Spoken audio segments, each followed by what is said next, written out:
Je suis Caroline de Blander et dans ce podcast, je partage avec vous ma conviction, celle que les soft skills sont les clés du monde de travail de demain.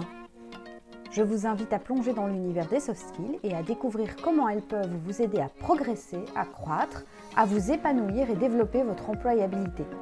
On parle ici d'évolution des métiers, de métiers émergents, mutants, disparaissants, mais aussi de management et de transformation des organisations.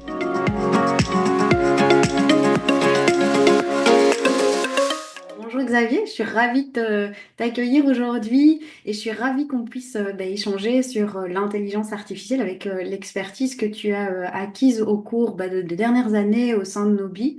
Il y a eu pas mal de webinaires, pas mal d'accompagnements dont tu pourras nous parler Mhm. aujourd'hui d'entreprises à la fois publiques Mhm. et privées.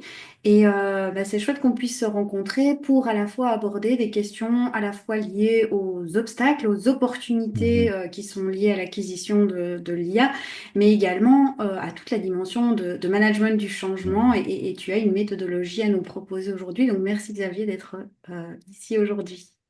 Merci Caroline pour l'invitation et très heureux d'échanger sur ce sujet avec toi, passionnant, mouvant et voilà donc je vais essayer de répondre en étant à la fois le plus large possible et puis aussi le plus concret possible en même temps. Chouette. Oui, merci.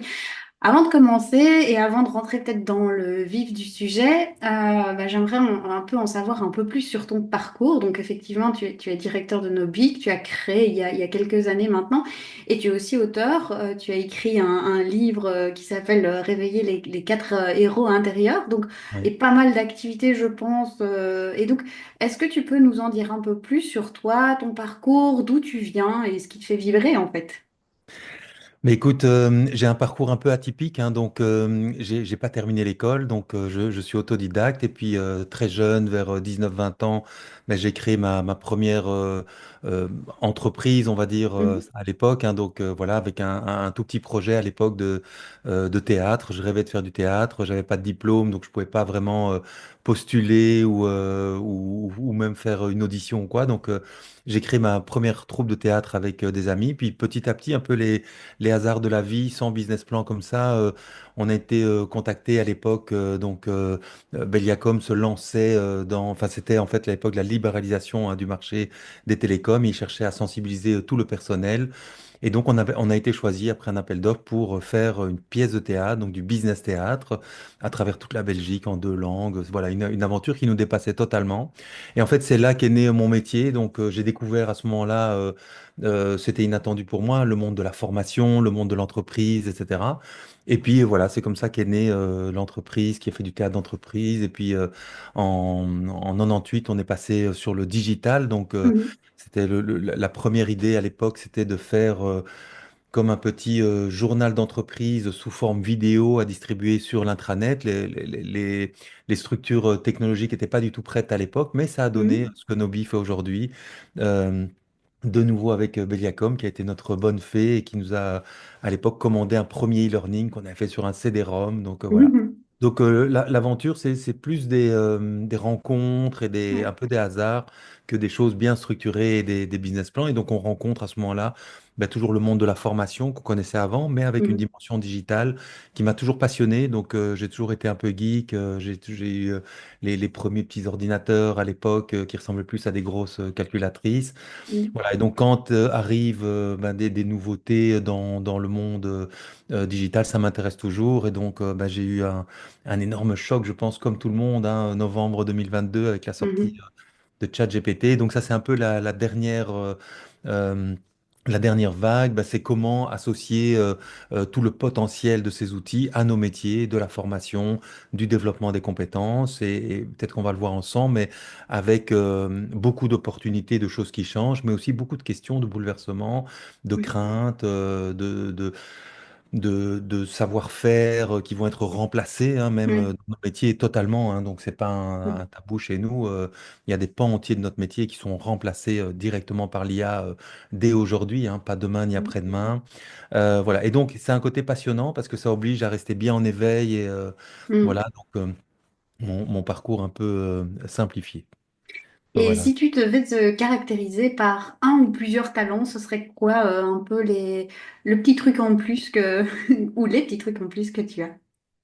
Alors, c'est plutôt des choses que j'entends de moi parce que Ouais. je ne les vois pas spécialement moi, mais donc c'est la capacité souvent peut-être à avoir une vision, à sentir une direction dans laquelle aller et Mm. des choses à développer. Et donc, c'est un peu comme ça souvent parce que ce que j'ai raconté juste avant, mais ça a toujours été une aventure collective, hein, donc, je suis jamais Oui. seul dans tout ça. Et donc, c'est la capacité peut-être à repérer là où il faut aller. Donc, avoir une Ok. vision. Et puis, la deuxième, je pense, c'est vraiment de fédérer autour de moi des super personnes. Donc, Mm.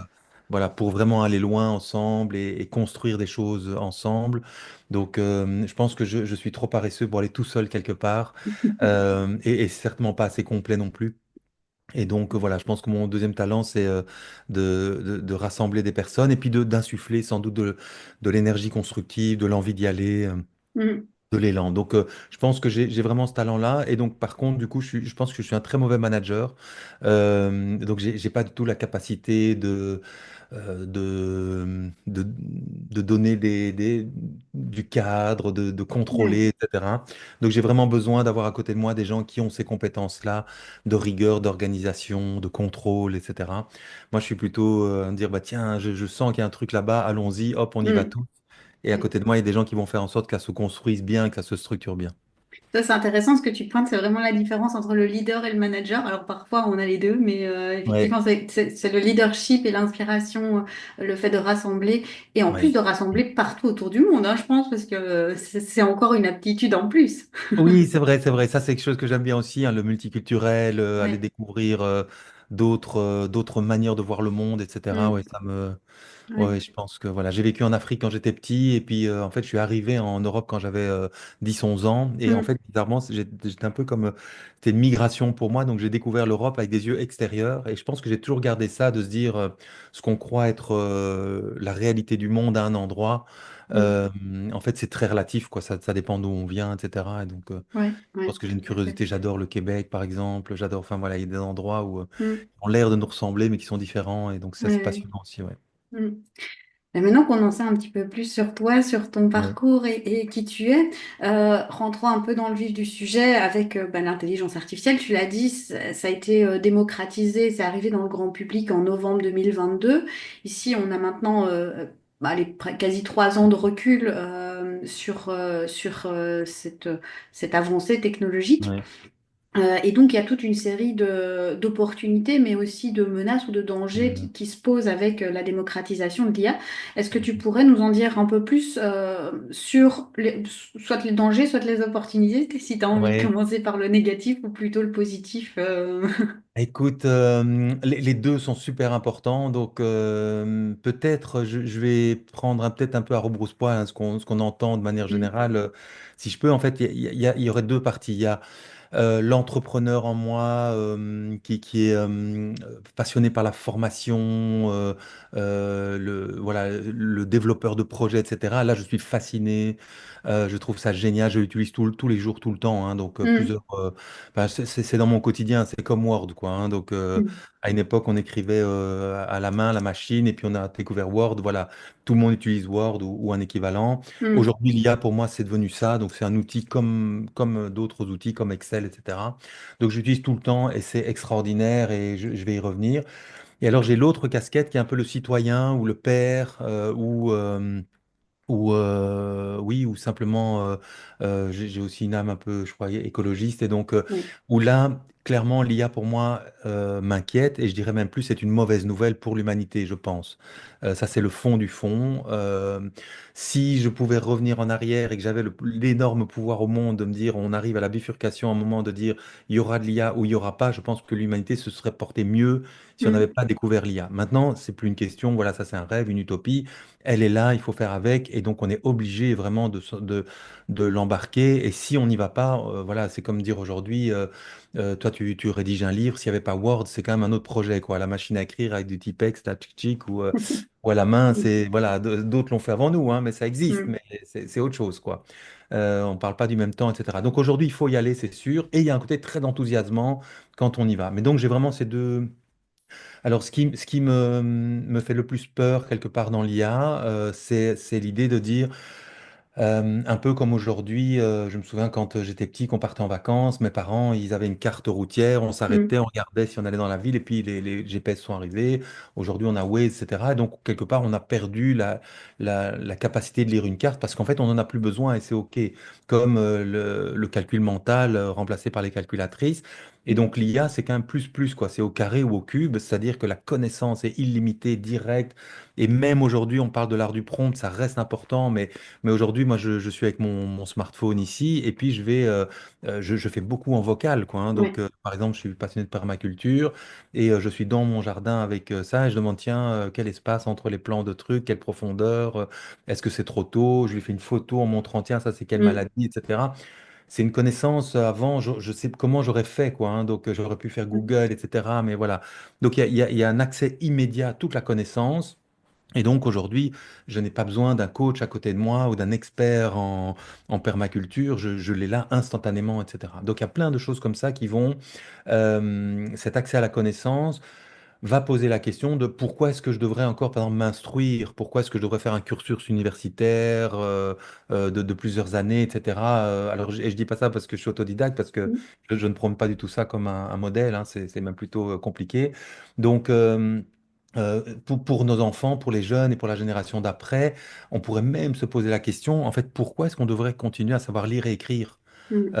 En fait, hein. Alors, on a vu qu'il y a quelques jours, il y a eu une panne d'électricité en Mm. Espagne, au Portugal, où tout s'arrête, et donc, y compris ça s'arrête, et on pourrait être vraiment dans le gros embarras si on ne sait pas faire autre chose, qu'on ne sait pas lire et écrire. Mais ça pourrait aller jusque-là. En tout cas, il pourrait y avoir une paresse. Est-ce que le fait d'écrire et de lire le français ne deviendrait pas, comme le latin ou le grec, une forme d'élitisme intéressant intellectuellement, mais pas utile dans le quotidien, quoi. Donc Mm. voilà, ça c'est le côté, je pense, voilà. Et si je me mets au niveau de la société, des services publics, etc., je pense que la fracture numérique, euh, malheureusement, ne va pas dans le bon sens avec l'IA, c'est-à-dire dans l'histoire de l'humanité, on a toujours eu les seniors qui apprenaient aux juniors, et Ouais. puis pour la première fois, quand sont arrivés Internet, comment je crée mon adresse Hotmail au début, comment je crée mon adresse Gmail, etc., mais c'était des juniors qui apprenaient aux seniors. C'est la première fois dans l'humanité qu'il y a eu un renversement. Et avec l'IA, bizarrement, le renversement se repasse dans l'autre sens, et il y a des études qui démontrent que les personnes qui ont le plus enfin, le plus d'avantages à utiliser l'IA ont deux compétences, des compétences de communication et de l'expertise. Donc, D'accord. compétences de communication, parce qu'en fait, si je formule à l'IA, parce que je vais nuancer quand je dis qu'on aura plus besoin du prompt, on aura toujours besoin de donner du contexte et de nourrir Mm. l'IA pour avoir de la pertinence à la sortie. Et donc, si je lui dis une phrase mal formulée, yo, fais-moi ça, etc., et puis en fait, c'est mal fait, c'est trop court, il n'y a pas de contexte, mais j'aurai pas de qualité au bout. Par contre, un expert qui connaît son sujet, enfin non, pardon, on va parler sur de la communication, quelqu'un qui formule bien sa demande, va enrichir le contexte, va amener du vocabulaire, etc. Et donc, l'IA, nourrie de ce vocabulaire plus riche, etc., va sortir des contenus plus riches. Donc, et je suis capable de comprendre que je dois donner du contexte, etc. Donc, si Mm. j'ai des compétences de communication à la base, je vais avoir un meilleur retour de l'IA que quelqu'un qui a des difficultés en termes de communication. Et puis Intéressant ça. l'expertise, Mm. hein, on voit Mm. bien que l'IA a des biais, fait des erreurs, etc. Et Mm. donc, par exemple, en permaculture, j'ai vraiment fait des grosses erreurs parce que, voilà, il m'a conseillé un jour de mettre la paille au sol et puis seulement le compost au-dessus. En fait, il aurait fallu faire le contraire, mais j'avais pas la compétence nécessaire pour me rendre compte que c'était une grosse bêtise, hein, qu'il fallait faire dans l'autre sens. Euh, Alors qu'un expert en permaculture, il aurait tout de suite dit non, non, ça, ok, ça a l'air plausible, c'est vraisemblable, mais c'est pas vrai, c'est pas la bonne réponse, D'accord. quoi. Ouais. Donc, si je suis expert, je suis en mesure de justement décoder les biais, les erreurs, etc. Et l'IA va m'aider à produire des choses plus vite, plus rapidement, plus complètement, mieux structurées que ce que j'aurais fait Mm. en prenant du temps tout seul avec mon bic sur D'accord. une feuille de papier. Mais en tant qu'expert, je suis capable de déceler ce qui est juste, ce qui n'est pas juste, ce que je vais reprendre, comment je vais le structurer, etc. Et puis de rechallenger l'IA, etc. Un D'accord. non-expert, il va voir un truc qui a l'air super, mais qui peut-être à 80% est correct, et puis 20% d'erreurs qui peuvent être critiques. Donc, pour la première fois dans l'humanité, enfin, deuxième fois plutôt, on renversait. Donc, les Mm. personnes qui communiquent mieux et qui ont plus d'expertise vont avoir plus de valeur ajoutée et vont avoir des meilleurs résultats en utilisant l'IA. Donc, malheureusement, mauvaise nouvelle pour la fracture numérique, des Mm. personnes en difficulté en termes de communication et d'expertise vont avoir moins d'effet de levier positif avec l'IA que des gens qui étaient déjà avantagés dans la course Mais c'est euh, ça. tout court. Voilà. Mhm. Et par rapport à cette notion d'expertise, enfin, donc, il y a vraiment un intérêt à utiliser l'IA dans le sens où ça nous permet quand même d'aller plus vite et aussi peut-être de se challenger. Quand on parle d'expertise, il y a un moment, je ne sais plus comment ça s'appelle, mais où on va trop loin dans son expertise et où finalement Hmm. on n'arrive plus à élargir son Oui. champ des possibles. Est-ce que du coup l'IA peut, enfin si on est très expert dans son domaine, est-ce que l'IA a quand même une validité et ça Oui, a un intérêt de l'utiliser? oui, hein, totalement. Donc, peu importe mon niveau d'expertise, si par exemple, ben, je vais prendre la conception de parcours digitaux, donc je pense que enfin, je suis expert dans le domaine, j'ai pas mal d'heures de vol et voilà, j'ai beaucoup de projets réalisés d'expertise, donc je peux tout à fait le faire moi-même, tout Mm, seul avec Word, etc. Mais l'IA va en fait effectivement me débloquer la page blanche, elle va tout de suite me faire une proposition qui, grâce à mon expertise, je vais tout de suite bonifier, je vais voir les bonnes idées, je vais éliminer celles qui sont pas bonnes. Donc l'expertise est vraiment, même en tant que super expert, je pense qu'un doctorant qui lui va être à la pointe de la recherche aura des bénéfices avec l'IA certainement. mm, Et comme tu dis, effectivement, soit pour aller plus pointu, pour continuer à creuser, etc. Parce que la masse dans laquelle c'est construite le learning machine avec toute sa connaissance est extrêmement pointue. Et puis, comme tu as dit, en horizontal aussi, pour élargir des choses, pour effectivement me permettre de voir les choses autrement. Je te propose quelque chose, donne-moi 10 variantes de cette mm, chose. Et puis, ah tiens, la huitième, j'y ai pas vraiment pensé, c'est intéressant. Donne-moi 5 variantes de la huitième. Pop, pop, pop, pop, pop. Et ça, j'aurais pu le faire moi en marchant dans les bois, en rêvant, etc. Mais ici, c'est instantané, c'est 10 secondes et c'est parti, quoi. Donc, oui. Et dans on peut tous quand les même cas de toujours figure, rêver. oui, oui, bien sûr, c'est ça, mais à d'autres choses, etc., quoi. Oui, oui. Donc voilà, ça c'était pour. J'ai peut-être été un peu négatif sur l'IA, hein, sur en tout cas, voilà. Mais aujourd'hui, c'est un outil extraordinaire. Il va accélérer tout et il va devenir la norme. Donc, c'est-à-dire que je crois qu'il n'est plus temps, malgré ce que j'ai dit avant, de se poser la question, est-ce que j'y vais, est-ce que j'y vais pas, est-ce que c'est une bonne idée l'IA, est-ce que c'est bien, est-ce que c'est pas bien. À la limite, peu importe, on peut avoir ce débat philosophique, mais là, aujourd'hui, tout le monde va y aller petit à petit. C'est juste une question de temps, hein. Nos Mm, enfants aujourd'hui, enfin ceux qui vont entrer à l'UNIF aujourd'hui, bah, voilà, ils vont être avec l'IA comme nous. On a été avec Word, on a été avec Internet, etc., avec Google, et comme d'autres avant ont été avec la calculatrice, c'est OK. mm, Donc, il faut y aller. Il y a d'énormes avantages à tous les niveaux. Et peut-être si je devais résumer en une phrase, c'est de dire, ça va nous faire gagner énormément de temps de productivité. Et puis, qu'est-ce que je fais de ce temps retrouvé?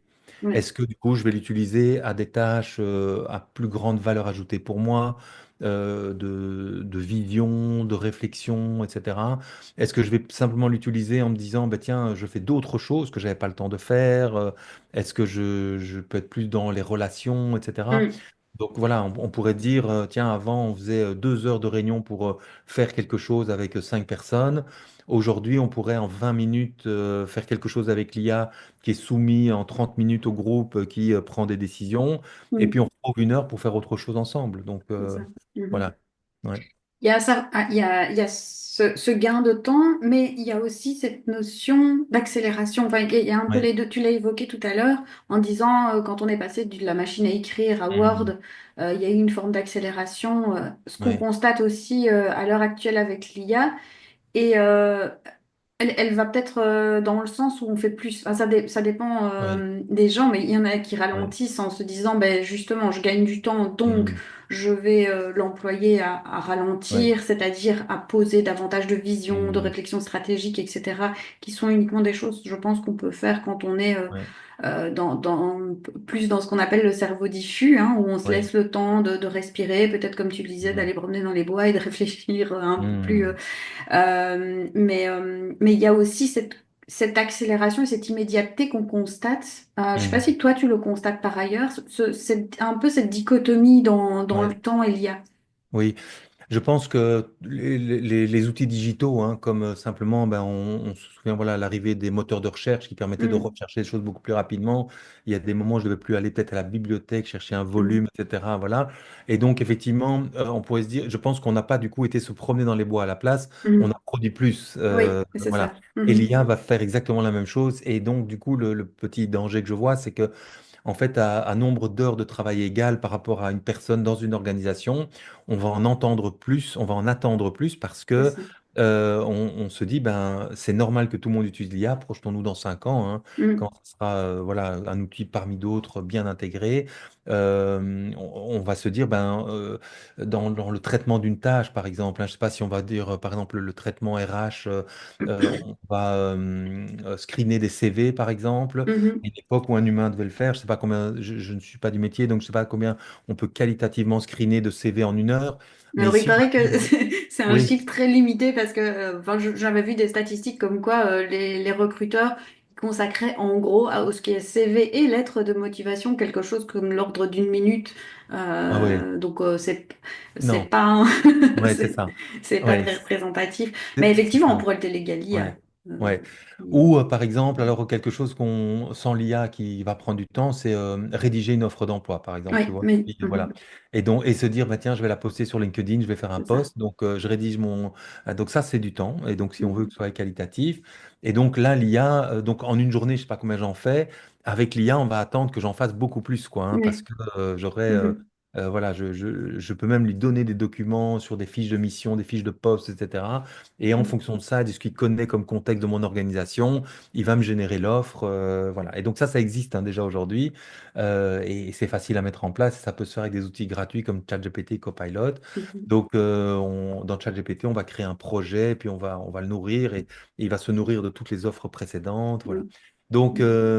voilà. Et donc oui, pour répondre à ta question, il y a déjà, hein, je pense, une accélération. Elle va aller de plus en plus vite. Et ça peut faire un petit lien avec le bien-être au travail, la qualité de vie, Mhm. etc. Où effectivement, on voit déjà aujourd'hui, hein, on parle euh, alors j'oublie le terme quand on fait une cure de Enfin, donc, en lien avec le droit à la déconnexion, voilà, une exactement. détox digitale, c'est ça? Voilà, une détox digitale, Mhm, exactement. Donc, on voit que ça veut dire qu'il y a, dans le mot détox, il y a tox. Hein, donc, on va arrêter la toxicité du digital de temps en temps pour mhm, respirer. Donc, je pense qu'avec l'IA aussi, ça va accélérer ce mouvement, c'est sûr, quoi. Donc, il faudra de mhm, plus en plus prendre soin de ça. Et quand on est dans les ressources humaines, ben, en tenir compte. Et que cette productivité, elle a peut-être une limite, même en termes de saturation et de charge cognitive pour nous, quoi. c'est Hein. ça. Ouais. Ouais, ouais. Et tu disais tout à l'heure aussi que bah, l'IA, d'une certaine manière, devenait la norme, en tout cas Mhm. qu'elle allait le devenir et que la question n'était Ouais. plus de savoir si on y va ou si on n'y va pas. Mhm. Là, tu parlais au niveau individuel ou déjà au niveau organisationnel des organisations publiques et privées? Les deux. Donc les Mhm. deux. Alors, je vais peut-être faire une différence entre le public et le privé avec l'image que j'en ai. Donc, dans le privé, c'est sûr et certain parce qu'il y a une forme de concurrence. Donc, une entreprise qui va comparer à l'entreprise B qui Ouais, n'irait pas, il y aurait un énorme souci. On voit déjà aujourd'hui, on accompagne des organisations, par exemple dans le secteur bancaire. Donc là, c'est un domaine qui est très sécurisé où ils sont ouais, très frileux pour des raisons techniques et de sécurité d'y aller. Et par exemple, des départements RH, des départements communication sont très embêtés, quoi. ouais, Disent, en fait, on voit qu'aujourd'hui, sur les réseaux sociaux, tout est fait avec de l'IA, etc. Et nous, on n'y a pas accès. Donc, en fait, ils font, enfin, les shadow users, hein, donc, ouais, vont utiliser leur smartphone privé dans le bureau pour faire quelque chose qu'elles vont copier-coller après, etc. Donc, il y a ça génère des failles de sécurité, etc. Donc, les organisations sont, dans le privé, obligées d'y aller. Dans le secteur public, je pense qu'on peut être plus prudent, mais il y a quand même un mouvement sociétal qui va être là. C'est comme si aujourd'hui une organisation privée ou oui, ou une équipe bah, disait en fait on n'utiliserait pas Word ni Excel ouais, quoi. Hein. Donc mhm, pour telle et telle raison qui serait compréhensible et on veut encore y aller à la machine à écrire. on pourrait encore rendre le service public aux citoyens, voilà, mais voilà, à quel niveau, etc. Et aujourd'hui, nous, en tant que citoyens, on va attendre de plus en plus de réactivité, d'efficacité. On va s'attendre à pouvoir utiliser des chatbots pour répondre à des questions, on pourra réserver nos vacances ou trouver un horaire de train, etc. Avec un chatbot. Et on va petit à petit s'attendre aussi à le vivre dans les services publics. D'autant que certains services publics y vont, et donc Mm. il peut y avoir aussi une différence de qualité de service perçu si on n'y va pas. Mais donc je pense qu'il y a un peu moins d'urgence dans le service public aujourd'hui. Le service public a peut-être la chance de pouvoir le faire de manière plus, comment dire, plus structurée, étape par Oui. étape, faire des pilotes, prendre le temps d'avoir les retours d'expérience des pilotes, etc. Mhm. Contrairement au privé où il y a Oui, une sorte de frénésie à oui, dire oui. si on n'y va pas, Oui. les autres iront. Mhm. Avant de passer à la question justement de la structure et de l'étape par étape, Oui. puisque justement il y a une méthodologie que tu as, développée à ce niveau-là, est-ce que pour toi il y a des cas d'usage limites ou des utilisations ou des bonnes pratiques, pour poser la question à l'inverse, des bonnes pratiques qui sont spécifiques à l'utilisation de l'IA dans le service public de manière générale? Quand on parle de l'intérêt général, est-ce qu'il y a Ouais. des points d'attention à avoir Hmm. dans l'utilisation Ouais. de l'IA? Ouais. Alors, je pense que dans tous les usages, quand on est dans une organisation, donc il y a le cadre réglementaire, hein, donc Mhm. avec des balises. Beaucoup d'organisations aujourd'hui sont au stade de la rédaction de ces balises. Soit elles l'ont déjà fait depuis un an et demi, soit elles sont en cours de rédaction, ou soit elles y pensent. Et donc ça, pour moi, c'est vraiment une clé super importante parce que tous les usagers, enfin donc les utilisateurs internes d'une organisation qui vont utiliser l'IA se Mhm. posent la question, est-ce que j'ai le droit de faire ça, est-ce que j'ai pas le droit de faire ça, etc. Donc une bonne pratique, ça va être certainement Oui. de faire ça. Et puis, par rapport au service public, il y a vraiment cette dimension. Donc, il y a l'aspect légal, etc. Puis, il y a l'aspect un peu éthique. Donc, Oui. même dans ce qui est légal, j'ai encore une marge de manœuvre. Et donc là, je pense que c'est toujours de se poser la question en tant que collaborateur dans un service public, au fond, quand je vais mettre en place cet outil ou que je vais utiliser ça, est-ce que je rends service au collectif? Ou au contraire, je peux créer éventuellement de la non-transparence, Mhm. de l'inéquité, j'accentue peut-être une fracture numérique, je fais prendre un risque aux citoyens en termes euh, voilà, de règles sur la gestion des données, etc., même si je Mhm. suis encore à l'intérieur du cadre légal. Donc je pense que là, il y a vraiment mot contre double, mot contre triple, parce qu'on joue avec effectivement la notion d'intérêt collectif. Il y a une responsabilité dans le service public Oui. qui est importante. Et aujourd'hui, les outils d'IA, c'est un peu comme, tiens, moi je conduisais ma voiture tranquillement, etc. Puis là, je vais monter dans une Formule 1 sur un circuit. Et en fait, ça se pilote pas du tout de la même manière, quoi. Et au premier Mhm. virage, je peux être dans le décor. Et on voit dans beaucoup d'organisations qu'on accompagne qu'en fait, il y a des énormes prises de risques qui sont, voilà, qui sont prises par des utilisateurs en fait, qui ne sont pas encadrés. Et en fait, ce sont les utilisateurs qui sont en même temps ceux qui vont faire en sorte que demain, toute l'organisation va basculer dans l'IA parce que ce sont les premiers à explorer. Ils ont mis sur leur téléphone une chouette application pour tester. Ils ont été les premiers à découvrir Perplexity, Gamma. Ils montrent à leurs collègues, etc. Et en faisant ça, ils injectent des données. Voilà, tiens, on Oui. va mettre le fichier de l'équipe pour calculer, machin, etc. Et boum, on a Mhm. balancé. Voilà. Et ça, je pense que ça s'est fait et ça continue à se faire dans pas mal d'organisations. Donc, Oui. et donc, dans une organisation privée, c'est critique. Dans une organisation publique, je pense que c'est encore plus critique, quoi. Oui. Ouais, Et tu poses aussi la question de la responsabilité, d'autant plus que ouais. enfin, même si on développe un chatbot et que Mhm. comment on induit des réponses aux citoyens, Mhm. ça reste Oui, toujours la responsabilité de l'organisation ouais, derrière. Légalement, ouais, je veux dire, on peut toujours être ouais, attaquable, ouais, quelle que soit la réponse qui est donnée par l'IA. Donc ça, c'est aussi un point ouais. d'attention Oui, important. oui, complètement. Mm. Et donc, et l'IA, donc enfin voilà, ceux qui connaissent moins, donc on a zéro contrôle en fait, hein. Enfin, Mm. a des petites balises, mais on peut jamais garantir que l'IA va rester dans un cadre extrêmement précis. On peut lui donner dans la construction du bot des prompts cadrés, etc. Mais on le voit, même des grandes entreprises qui mettent beaucoup de moyens, il Mm, y a des dérapages qui se font, etc. Donc ça reste, il faut vraiment être extrêmement prudent. Il faut continuer à y aller parce que on aura besoin de ça dans la société et ça, c'est vraiment mm, le bon côté de l'IA. Mais il faut vraiment tester, y aller pas à pas, quoi. mm. Et donc là, tu as parlé de plein de choses sur lesquelles je Oui, vais rebondir tout à l'heure, mais donc revenons à la structure, oui, au côté étape par étape. oui. Si une organisation publique décide de faire le choix à un moment donné d'aller sur l'intelligence artificielle, quel est un peu, enfin, quel est le mode de fonctionnement, donc une fois qu'on a répondu à toutes les questions positivement, quel est un peu le mode de fonctionnement, quelles sont les étapes par lesquelles on peut passer? Alors, tu parlais tout à l'heure Mm. de la méthode ADOPT, hein, donc Oui. on a mis au point une méthode qui est inspirée en fait des accompagnements qu'on a fait sur le terrain de différentes organisations, de différentes tailles, et on s'est dit bah tiens en fait il y a un peu des bonnes pratiques etc. Et tiens si ça rentrait dans une forme de structure ou d'étapes, voilà.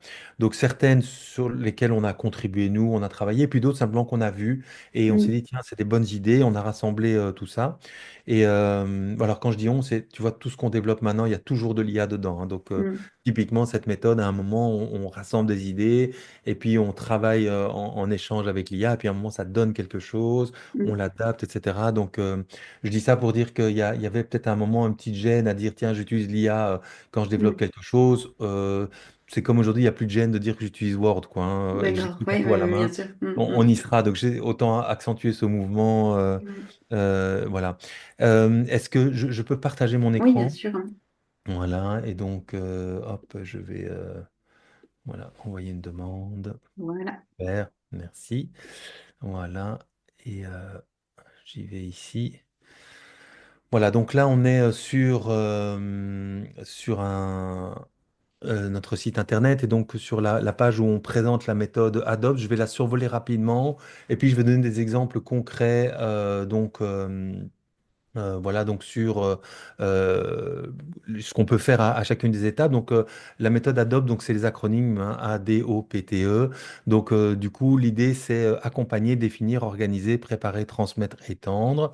6 étapes. La première partie, accompagner, en fait, l'idée, c'est de sensibiliser le top management, qui nous paraît vraiment être voilà, une bonne pratique, hein.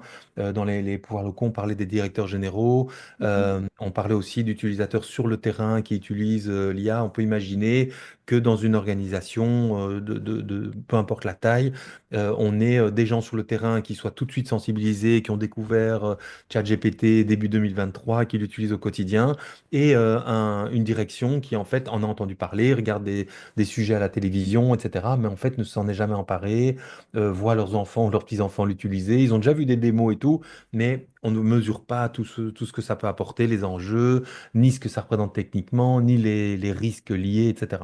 Donc la première étape, c'est vraiment d'accompagner le top management afin de les sensibiliser, les former et les acculturer à l'IA. Et donc, si je descends un peu ici, on peut avoir des choses comme faire des learning expéditions, des ateliers d'émergence en intelligence collective, une conférence. Mm. Voilà, on peut imaginer un petit déjeuner, donc même pour des gens qui ont moins de temps. Mais c'est vraiment acculturer vraiment le top management. Ensuite, l'idée, ça va être de définir une stratégie claire et alignée avec les objectifs de l'organisation. Donc, quels sont nos enjeux? Donc, si on est un service public, ben on est contraint par quel genre de directive pour l'instant? C'est quoi les grands sujets, les grands projets sur lesquels on travaille, nos missions, etc. Et Mm. en quoi l'IA pourrait éventuellement être un atout, faire qu'on puisse rendre un meilleur service au public, qu'on puisse travailler plus efficacement, qu'on puisse gagner du temps pour dégager du temps pour d'autres missions où l'IA pourra moins. Voilà.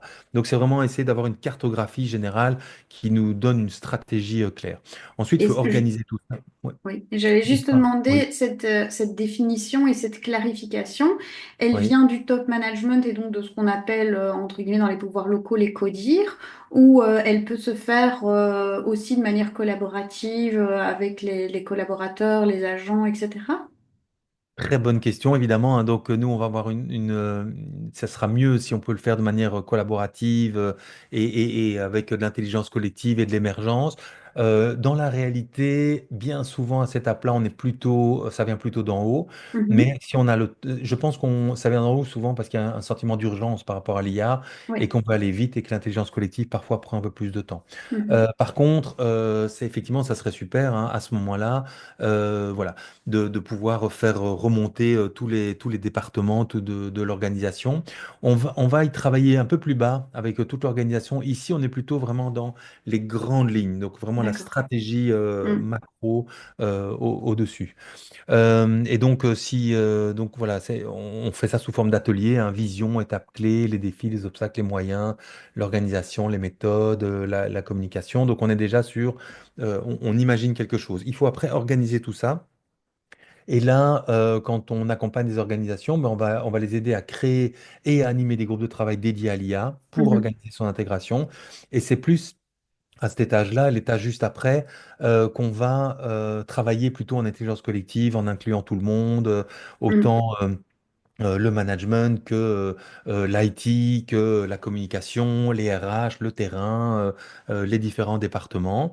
Et Mm. donc là, on est dans préparer, donc, et là, c'est Mm. préparer en amont. Donc là, il y a souvent des questions très concrètes qui vont se poser, hein. Quels outils on va Oui. utiliser? Est-ce qu'on Mhm. va utiliser ChatGPT, version gratuite, payante? Est-ce que non, en fait, nous, on travaille avec déjà Microsoft, donc Mm. naturellement, on va aller vers Copilot. Ah là là, combien coûtent les licences? Combien il en faut? Donc, il y a toutes Mm. des questions très pratico-pratiques. Tiens, quid en Mm. termes d'efficacité? Ah oui, mais ChatGPT est mieux que Copilot. Oui, mais en termes de sécurité, Copilot beaucoup mieux que ChatGPT. Il n'y a pas photo pour nos données, etc. Donc voilà, il y a des débats. Il n'y a pas de bonne réponse, hein, dans Mm. le secteur public. Il y a vraiment des organisations qui vont choisir des outils comme ChatGPT et d'autres qui vont aller, par exemple, sur des outils propriétaires, Copilot. Enfin, ils sont tous les deux propriétaires, mais voilà. Donc, Mm. il y a pas de réponse toute faite. Donc là, il y a vraiment le fait d'accompagner les organisations dans ces choix. C'est souvent l'IT qui va prendre la décision, hein, ce qui Mm. est en partie logique et en partie, c'est intéressant que ce soit pas que l'IT, parce qu'il y a la question des usages, la question C'est voilà, de ça. plein de choses. Il n'y a pas que la sécurité et Oui. l'IT. Et puis à cette étape-là, on va aussi faire des choses super importantes. On va définir une charte IA, établir des règles d'usage, qu'est-ce qu'on peut faire, qu'est-ce qu'on ne peut pas faire, quelle sécurité on offre aux collaborateurs qui utilisent l'IA, mais aussi au public, hein. Donc quand on Mm. produit des documents, tu parlais du chatbot, etc. Comment on peut voilà, communiquer auprès de la responsabilité que chacun a dans l'usage et ce qu'on reçoit comme retour du chatbot. Voilà. Mm. Donc P de préparer. Euh, donc voilà, ici dans organiser, pardon, on va réunir des représentations des parties prenantes, poser les enjeux et puis d'en préparer des cycles d'ateliers, de création pour la rédaction de chartes Mm. et de consulting là plutôt pour tout ce qui va être les outils IA. Et Et puis on alors, va... juste, je me Oui, permets vas-y, encore vas-y. de t'interrompre, Vas-y, vas-y. Xavier. Deux questions. Tu as parlé de l'IT. Donc, on a des réalités dans les pouvoirs locaux qui font que ben, il y a des pouvoirs locaux qui n'ont pas d'informaticiens Ouais. enfin, qui est à temps Dédié, plein dans leur ouais. organisation. Est-ce que c'est malgré tout possible de mener un projet d'IA si on n'a pas d'informaticien? Totalement, hein. Donc, par contre, il faudra se poser des bonnes questions. Donc là, la recommandation, ça va être d'être accompagné par l'extérieur, ne Mm. fût-ce que pour avoir un cadre, enfin, se dire, tiens, est-ce que ce qu'on met en place est cohérent par rapport au cadre légal dans lequel on est contraint, et est-ce que ça s'intègre bien à nos outils, etc. Mais Mm. oui, tout à fait. Ce qui se fait, hein, dans beaucoup d'organisations, de petites équipes au sein de grandes organisations ou au sein de petites organisations, c'est qu'en fait, on ne va pas intégrer l'IA dans nos outils, Mm. enfin, nos outils quotidiens, par exemple, nos bases de données, nos outils bureautiques, etc. On va Mm. l'utiliser à côté. Et donc, Oui. avec un bon cadre, on peut tout à fait utiliser ChatGPT dans sa version gratuite. On sait qu'on ne doit pas y mettre de données personnelles, etc., etc. Mais par exemple, on pourrait tout à fait préparer, enfin, on va lui préparer quelque chose en Word qui va lui donner des éléments de contexte sur un projet qu'on a. On va pas nommer le projet, etc., explicitement, s'il y a un risque, voilà, Mm. de données confidentielles, mais on va lui soumettre ça. Et puis lui, il va nous préparer quelque chose de super, il va nous détailler, il va nous faire un plan d'action sous forme de tableau avec les Mm. différentes étapes, etc., le plan de communication et tout. Et puis on va utiliser ça. Et donc ça marche très bien aujourd'hui. Ouais. Ça coûte 0 €. Il n'y a aucun risque tant qu'on est conscient des données qu'on injecte dans le système. Et ça marche très bien. Et moi, ça serait ma recommandation pour des pouvoirs locaux, c'est vraiment d'y aller avec des personnes au sein des équipes qui sont motivées, qui aiment ça, et de montrer aux autres ce qu'on peut en faire, etc. Un compte rendu de réunion, donc on enregistre une réunion hein, sur Teams ou sur Zoom, on a le compte rendu écrit, on va peut-être expurger tout ce qui est les données personnelles, etc. Et puis on peut traiter ça avec ChatGPT, fais-moi un résumé, donne-moi les to-do à faire de chacun.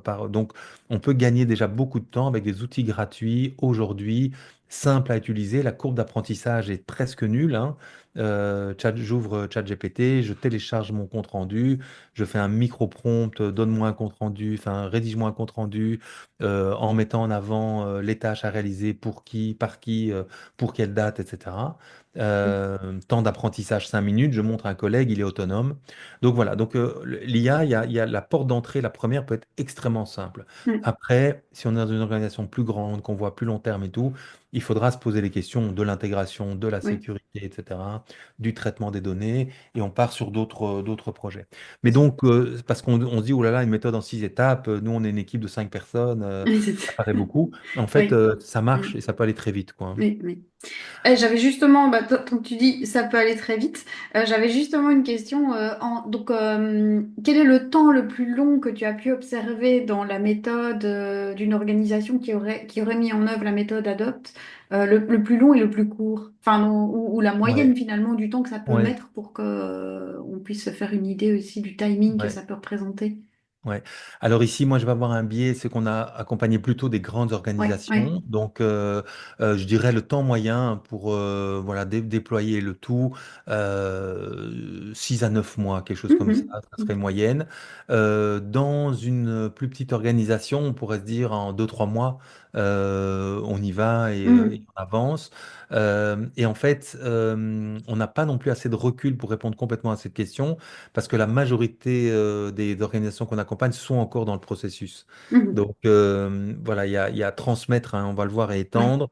Et là, ce sont des temps longs oui, c'est et ça. on y est encore, quoi, hein. Ouais, Donc ouais. je dirais pour aller jusqu'à avoir une organisation qui est sensibilisée, ça peut aller vite, quelques mois, et toute l'organisation est embarquée, sensibilisée. Et Mhm. après, on va dire, tiens, si on crée un chatbot, si on crée un outil IA dédié qui gère nos données, etc., bon, on est sur d'autres projets plus long terme, quoi. Mhm. Mais l'utilisation, les usages pour les collaborateurs, ça peut aller assez vite. Donc on arrive, une fois qu'on a préparé notre charte, qu'on est clair, qu'on a choisi nos outils, etc., ben, en fait, maintenant, il faut embarquer tous les collaborateurs. Et donc là, c'est l'étape de transmettre. C'est former les collaborateurs, communiquer et accompagner le changement, hein, tu en parlais au début. Donc il y a deux aspects. Là, souvent, ce qu'on fait, c'est qu'en fait, on fait d'abord donc là, en fait, c'est développer les compétences hein, sur des collaborateurs et les accompagner au changement. Et bien souvent, la première étape, c'est de la sensibilisation. Et puis la deuxième étape, ça sera de la formation. Donc, Mhm. première étape de sensibilisation, ça peut prendre la forme, par exemple, à l'RTBF, on a animé, par exemple, toute une série de midis de l'IA. C'est Donc, des ça. temps de midi, des groupes de 20, 30, 40 personnes qui viennent en 1h30 avec leur sandwich découvrir c'est quoi l'IA, etc. Il y a une partie un peu change management, hein, les craintes qu'on peut avoir dans nos métiers, l'implication par rapport à nos tâches. Tiens, avant, moi, je faisais de l'encodage, du traitement de l'information, je rédigeais des choses, etc. Mhm. J'ai peur que l'IA me remplace, etc. Donc, on peut aussi démonter un peu des mythes qu'on peut avoir. On peut aussi se dire aussi, mais qu'est-ce que ça va impliquer en termes de changement, parce qu'il y a des vrais changements hein, qui vont arriver. Et puis, tiens, en fond, c'est quoi l'IA? C'est quoi le cadre légal? Petite démo, chacun vient avec son PC, on teste des petits prompts, on dit, waouh, c'est dingue, c'est génial. Je le teste avec des vrais sujets de ma pratique professionnelle. Donc, c'est vraiment cette étape de sensibilisation. Il y a aussi, pour des organisations qui sont un peu plus décentralisées, on peut le faire à distance, hein. Donc, avec la RTBF, on a animé un webinaire pour les médias francophones publics avec des gens de la radio-télévision suisse, canadienne, française, etc. 2000 personnes et on fait la même chose et voilà, mais avec un très grand nombre de personnes. Voilà. Donc l'idée, c'est vraiment première étape, la sensibilisation Mhm. et puis deuxième étape, la formation. Et là, la formation, ça va plus être, tiens, moi, dans mon métier, je travaille dans les ressources humaines, qu'est-ce que ça implique en termes de recrutement? Et là, on va plus travailler avec une équipe RH ou bien une Ouais. équipe communication. Et donc, l'équipe RH, c'est dedans bah, ceux qui s'occupent du recrutement. On va travailler sur, tiens, est-ce que cet outil peut m'aider on le disait tout à l'heure, à rédiger mieux, plus vite des offres, à être sensibilisé, à valider que mes offres respectent bien, par exemple, tous les critères d'équité, d'égalité, etc. Donc, voilà. Donc, il y a aussi un aspect qualitatif. Je te soumets une offre, qu'est-ce que tu en penses? Est-ce que tu as des propositions pour l'améliorer? Voilà. Et puis tiens, je dois publier sur LinkedIn mon offre. Voilà. Donc Mm. un département, on va utiliser les mêmes outils que les autres formations, mais adaptés à nos métiers, quoi. Dans la communication, ça va être différent. Nous, on travaille à la qualité. Nous, on est des managers. Comment est-ce que je manage une équipe à l'ère de l'IA? Qu'est-ce que ça change? Voilà. Donc, il y a vraiment et là, c'est à peu près la moitié de notre activité aujourd'hui. C'est Mm. vraiment sur cet aspect de transmettre, sur voilà, former des collaborateurs. Il y a énormément de choses à faire, quoi. Donc, on le voit ici, niveau sensibilisation, l'arbre du prompt, les balises, les titres, etc. Le niveau perfectionnement, les outils, le développement de projets, la création de chatbots. Il y a des organisations qu'on va accompagner sur effectivement créer leurs premiers assistants IA, etc., Ouais. quoi. Mhm. Voilà. Donc, et puis alors étendre, donc là c'est vraiment déployer l'IA à grande échelle, remonter les retours terrain, ajuster en continu. Là tu es occupé à rédiger un livre sur l'IA et le défi effectivement ça va être de se dire bah tiens tout ce qu'on dit là est-ce que c'est encore valable dans 5 ans, dans 3 Mm. ans voilà comment et c'est sûr qu'au sein d'une organisation tout ce qu'on a mis en place comme stratégie au début va nécessiter des ajustements et voilà, pas qu'au niveau technologique, à tous les niveaux, au niveau des usages, etc. Dans les IA, il y a les outils qui évoluent, mais au sein des outils, il y a des nouveaux usages qui apparaissent, quoi, hein. Donc, Mm. on peut aujourd'hui faire des recherches approfondies, on peut travailler par projet, voilà, donc on peut travailler en collaboration, Mm. et donc ça nécessite de continuer à faire monter en compétence les collaborateurs. Donc, Mm. on a accompagné le top management, on a défini une stratégie, on a créé des groupes de travail. Ces groupes de travail ont choisi des outils, ont créé des balises et des chartes. On a transmis tout ça aux équipes, on les a sensibilisés, on les a fait monter en compétences et on continue à faire de la veille et à regarder que tout va bien et à ajuster le système, quoi. Mhm. Oui. J'aurais encore deux petites questions. Xavier, t'as encore Oui, 5 minutes parce que comme bien on sûr, déborde un petit peu pas de du problème. cadre qu'on On est avait décidé. passionné, voilà. Euh, la question étant, mais par rapport donc, à toute la dimension du changement, derrière cette Oui, méthode Adopt, il y a quand même toute la dimension du changement. Tu dirais que qu'est-ce qu'il y a comme point d'attention justement dans cette gestion du changement, peut-être spécifique à l'IA ou de manière ouais, générale? ouais. Une première chose, d'abord, peut-être, c'est ce que j'ai observé, un changement assez impressionnant depuis, on va dire, 2 ans où on accompagne des organisations. Au début, il y avait énormément de méconnaissances, de craintes qui étaient vraiment cristallisées, qui étaient fortes. Et aujourd'hui, j'ai l'impression, donc on fait toujours un peu les mêmes sondages au début, hein. Quel est mon usage de l'IA? Mhm. Qu'est-ce que les représentations que j'en ai, etc. Donc au début, l'usage était, il y avait quelques personnes qui l'utilisaient, la majorité était curieuse, et puis quelques personnes qui ne voyaient pas de quoi on parle. Aujourd'hui, ça a basculé, la plupart l'utilisent déjà dans leur quotidien Mhm. personnel, hein. Elles ont même, et c'est venu par, je sais pas, mon conjoint, un enfant, Mhm. voilà, un copain, etc. Et puis donc le nombre de personnes qui ne le connaissent pas se réduit comme peau de chagrin. Le nombre de personnes qui l'utilisent déjà a énormément grandi, des Mhm. gens qui l'utilisent beaucoup, etc., bah, ça grandit aussi doucement. Donc là, il y a vraiment une bascule. Donc quand on arrive dans une organisation aujourd'hui, même si l'organisation n'est pas du tout mûre, qu'elle ne fait rien, qu'elle est au tout début, je pense que la première chose à regarder, c'est au fond, tiens, les personnes dans l'équipe, quel est leur usage à eux? Et j'observe aujourd'hui que vraiment, il y a un usage dans la société civile qui est là, qui est présente, quoi. Et puis, Deuxième aspect, puis je réponds vite à ta question, hein, donc c'est l'aspect effectivement des représentations que j'en ai. Il y avait beaucoup de craintes et de fantasmes au début, et aujourd'hui il y a une maturité aussi par rapport à ça. Je pense qu'il y a beaucoup plus d'acceptation. Donc ça n'empêche pas que chacun a son avis, et moi, j'ai commencé par le mien, hein, qui était peut-être un peu sombre là au début. Mais donc tout le monde a son avis sur les craintes que ça a, ou l'enthousiasme, etc. Mais bizarrement, il y a beaucoup moins de questions sur est-ce qu'il faut y aller, pas y aller, pour, contre et tout. Ce débat, il a quasi plus lieu aujourd'hui. On est une étape plus loin, hein, dans la courbe du changement, hein, la courbe de Kubler-Ross, la courbe du deuil, le déni, enfin le choc, le déni, etc. En fait, c'est passé aujourd'hui globalement. Il y a encore certainement quelques personnes qui y sont, mais globalement, on est beaucoup plus dans les phases d'après, où on va tester l'outil, on en voit les bénéfices, les limites. Il y a aussi même un effet déceptif même, hein. Au début, il y avait l'effet waouh, je fais mon propre Mhm. compte, c'est absolument fou. Voilà, trois ingrédients, fais-moi une recette, waouh, c'est dingue, voilà. Mais aujourd'hui, on se dit, bon, au fond, j'ai quand même testé sur des trucs que je connais bien, il y a quand même des erreurs, c'est pas si complet, c'est assez général, c'est un peu bateau, c'est pas très créatif. Tout ça est vrai aussi, hein, parce que surtout au début, quand on ne sait pas bien utiliser les prompts, on a cet effet un peu bah, justement bateau général et tout, parce qu'on a mis des choses bateau général dedans. Mhm. Et voilà. Et puis, il y a alors, et beaucoup d'organisations et de collaborateurs dans les organisations sont déjà à l'étape d'après.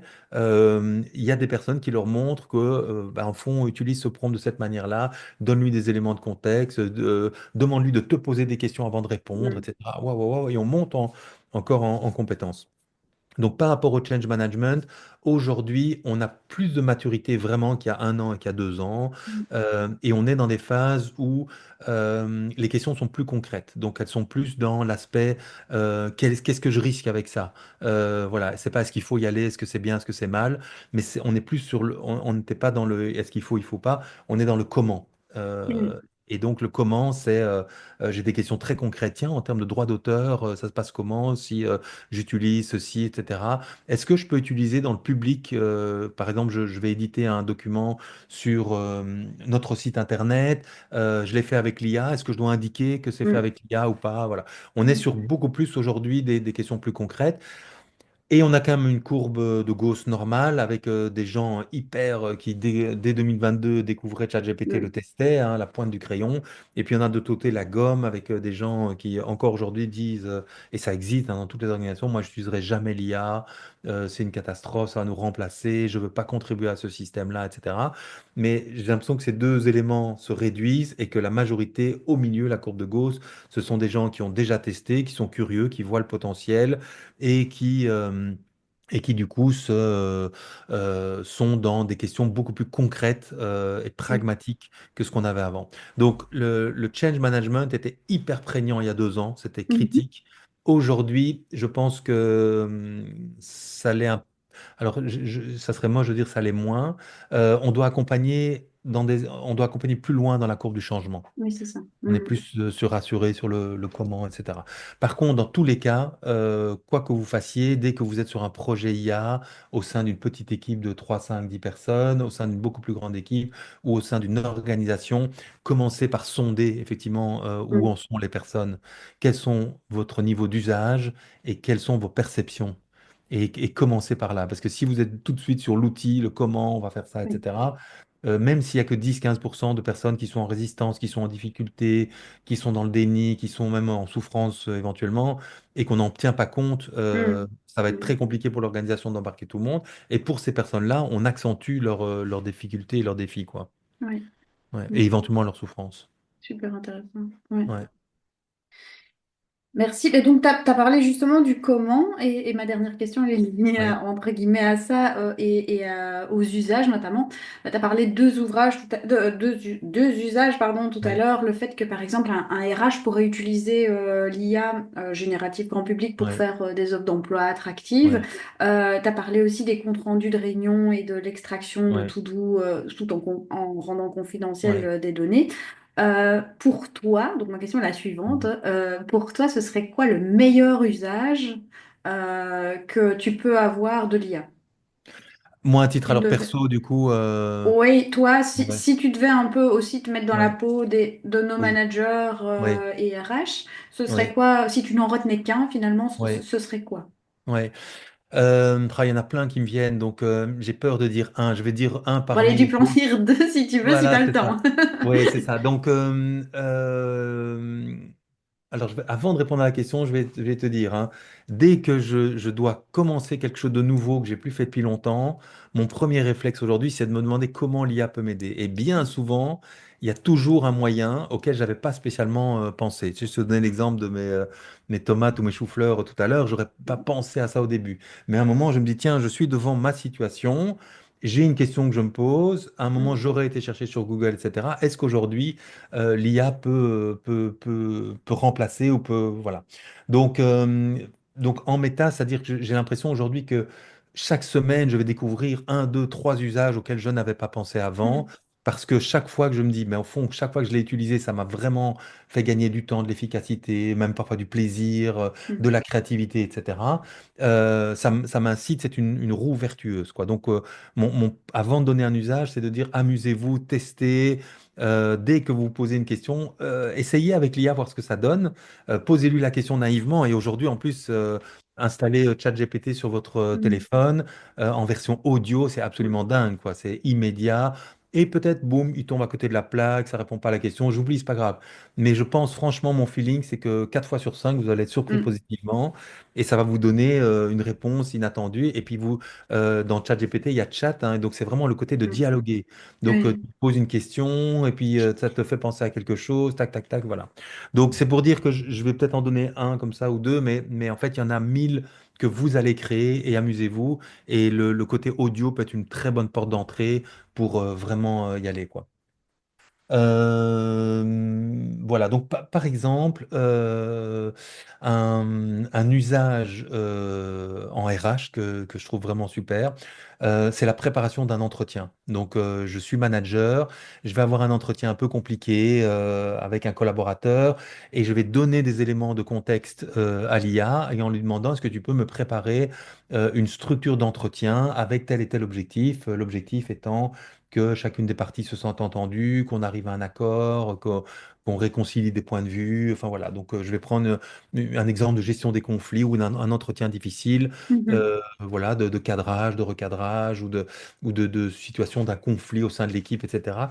Et en fait, ChatGPT est excellent dans ce domaine. C'est absolument fou, mais on pourrait se dire, oui, il s'y connaît bien dans tout ce qui est un peu carré, hein, les sciences exactes, Mhm. etc. Mais en fait, dans tout ce qui est management, etc., il est vraiment très bon parce qu'il a été nourri avec tous les modèles de CNV, les modèles de l'entretien en 4 étapes, en 7 étapes, en 12 étapes. Il fait son mix, voilà. Et vous allez être surpris que, a priori, même si vous êtes déjà un bon manager, il va vous faire une proposition qui est intéressante. Et voilà, donc un autre usage, c'est dès qu'on a, et un peu dans le même domaine, dès que j'ai un mail un peu complexe à Mm. rédiger. Quand je rédige un mail simple, franchement, pas besoin d'utiliser l'IA, on y va, on connaît bien. Mais dès qu'on a un mail dans lequel soit il y a beaucoup d'éléments de réponse, ça part un peu dans tous les sens, lui, il va me faire une super synthèse et donc je vais lui poser la question. Pose-moi des questions, donc copier-coller du mail, pose-moi Mm. des questions avant de faire une proposition de réponse à ce mail. Et donc il me pose des questions, il te propose ceci, est-ce que tu es d'accord? Oui, non, oui, mais nanana, nanana. Je réponds avec des bullet points. Et puis, boum, il va me faire une belle structure. Et puis, alors, il a dit vous, je vais dire la même chose en tutoyant, etc. Donc, Mm. dans un mail un peu complexe où je sais que ça va me prendre un quart d'heure, une demi-heure, ou un mail sur lequel je procrastine parce qu'il est un peu plus complexe à répondre, c'est vraiment Mhm. un gros gain de temps. Et puis, la même chose dans les emails, dès qu'on parle de choses plus sensibles, gestion des conflits, relations humaines, des choses dans Mm. lesquelles il y a de l'émotionnel dans le mail, en fait, ChatGPT, il est excellent là-dedans aussi. Je dis ChatGPT, Copilot et tous les autres, hein, Claude, Oui. tout. Je résume un peu, mais donc voilà. IA génératif textuel, ils vont être excellents pour quelque chose où moi j'ai rédigé mon mail et je crois déjà qu'en fait j'ai pas mis d'émotion dedans, etc. Et donc je lui demande que penses-tu de ce mail-là? Et il va encore lisser, hein, parce que là il y avait une petite pique déguisée, là il y avait un peu d'émotionnel qui avait ressurgi, etc. Lui il va relisser ça et je dis ben Mm. oui c'est beaucoup mieux, c'est plus efficace, il n'y a pas d'aspérité, etc. Donc voilà, D'accord. c'est deux, trois exemples, mais il y en a vraiment 1000 quoi. Ouais. Et c'est aussi des super exemples dans le sens où souvent on pense que ChatGPT nous enlève, enfin ChatGPT ou Mhm. les IA Ouais, nous enlèvent une prise de décision. Là, c'est bien non, de dire non, j'ai une idée Mhm. préalable, mais que Ouais, j'améliore et donc ouais, finalement je m'augmente grâce à ça et la prise de ouais, décision derrière, le bouton Mhm. poussé vers envoyé vers Ouais, l'email, c'est toujours nous qui le gardons ouais, et qui validons. Donc c'est comme ouais. un assistant finalement et C'est un ça. super stagiaire. Exactement, mais c'est vraiment ça, hein, parce que c'est comme si tu avais un super assistant à côté de toi. Tu dis, tu peux me faire un modèle de mail et boum, il t'envoie le Word avec tout le mail. Tu lui dirais, waouh, merci, quoi, super. Mais là, Mhm. c'est ça en moins d'une minute ou deux, enfin, peut-être un peu le temps de répondre à ses questions, etc. Mais c'est vraiment ça. Et alors aussi, c'est hyper rare, je ne suis pas sûr que ça m'est déjà arrivé, de faire copier-coller de la réponse et de Oui, l'envoyer. oui, c'est Je vais ça. toujours la modifier un peu. Mhm. Et voilà, et c'est ça qui est super. C'est qu'en fait, c'est pas l'homme ou la machine, c'est les deux ensemble Oui. où on est vraiment très très bon, quoi, hein. Donc ça me fait penser un peu comme au jeu d'échecs. À un moment, il y a une période quand on travaille sur l'apprentissage du jeu par ordinateur. Mhm. En fait, c'était pas la machine qui était meilleure que l'homme ou l'homme qui était meilleur que la machine. C'est l'homme et la machine étaient meilleurs que la machine toute seule et meilleurs que l'homme tout seul. Et- Et je pense qu'avec l'IA, c'est vraiment ça. C'est Mhm. l'homme et la machine. C'est nous qui allons le nourrir, le questionner, lui donner du contexte, il nous donne quelque chose, je le challenge, il me rectifie, et il me challenge, voilà. Et je vois aujourd'hui, moi, que quand je commence un prompt dans ChatGPT, je sais déjà presque un peu à l'avance ce vers quoi il va m'amener, etc. Et donc, c'est pas que moi qui l'éduque, il m'éduque aussi. En Ouais. fait, je suis plus précis, je donne plus d'éléments de contexte, que je sais qu'il en aura besoin, qu'il va me le demander. Donc, voilà, il y a cet arrimage, quoi. Ouais. J'espère que ça compense un Excellent. peu le côté un peu sombre du début, mais voilà, ça, c'est Mhm. l'enthousiasme de l'outil. Ouais, ouais. Voilà. Excellent. Ben, merci beaucoup en tout cas Xavier pour toute cette vision très globale que tu nous as proposée et les tips que tu nous as donnés. Merci beaucoup et à Avec très grand vite. plaisir. Mm. Et À juste nous très dire où bientôt. tu te, où est-ce qu'on te retrouve parce que c'est vrai que ça j'ai oublié de le dire. No.be, c'est notre.